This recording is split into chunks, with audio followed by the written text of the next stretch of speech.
E por que essa queda aí no preço do açúcar? Maior oferta? Sim, principal fator, né, de um principal motor aí para os preços do açúcar esse ano é uma sensação, né, uma projeção, uma sensação, como eu mencionei, um sentimento de mercado muito baixista.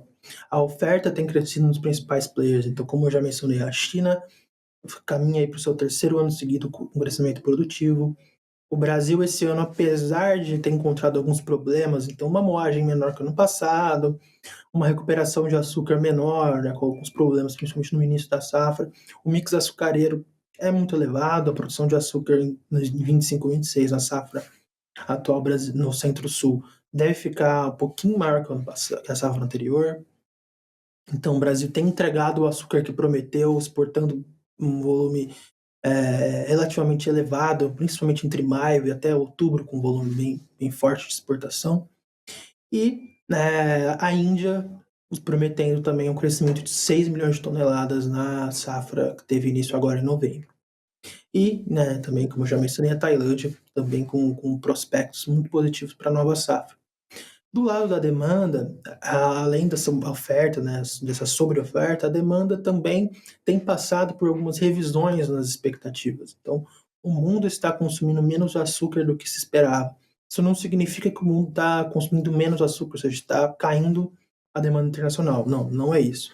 Mas as revisões de expectativa, né, por exemplo, a Stonex cortou ao redor de 500 mil toneladas o consumo de açúcar para as safras atuais, né, em relação às estimativas anteriores. Isso significa que ela também está se consumindo menos do que se esperava. Então, o cenário de sobreoferta, somado a um consumo abaixo do esperado, traz é, um, um fator muito forte para a queda de preço. Né? E isso vem se refletindo também na queda da necessidade de importação pelos países. A China, as importações chinesas acabam influenciando aí o valor da mandioca tailandesa, né? A China é o maior produtor, é o maior consumidor, é o maior importador de vários alimentos, até pelo tamanho da população do país, né?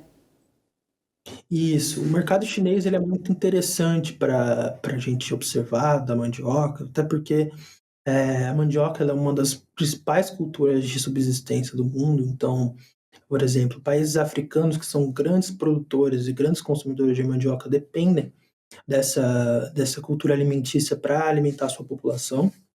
E na China a gente tem um consumo humano, né, de mandioca relevante, mas a mandioca também é usada para outros fins, principalmente para a produção de biocombustíveis. Né? A China ela produz o etanol de mandioca. Tá?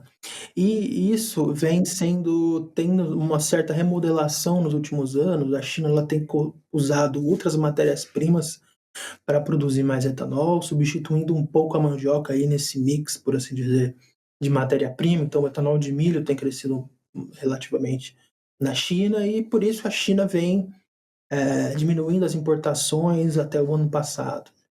E por que isso é importante para o mercado de mandioca? Porque o mercado de mandioca ele possui poucos players nos fluxos comerciais. Então, a Tailândia corresponde à esmagadora maioria das exportações, quase 80% das exportações, e a China concentra também a esmagadora, né, maioria das importações.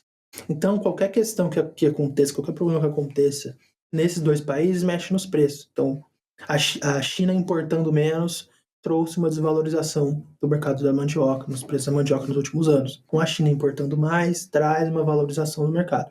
Então, por isso que é muito importante o mercado chinês e é muito interessante também observar como o mercado chinês de mandioca afeta o mercado de cana na Tailândia e afeta os preços do açúcar internacional. Então, para a gente ver como o mercado de açúcar não é somente dinâmico por si só, né? Ele também é dinâmico na sua interconexão com outros mercados.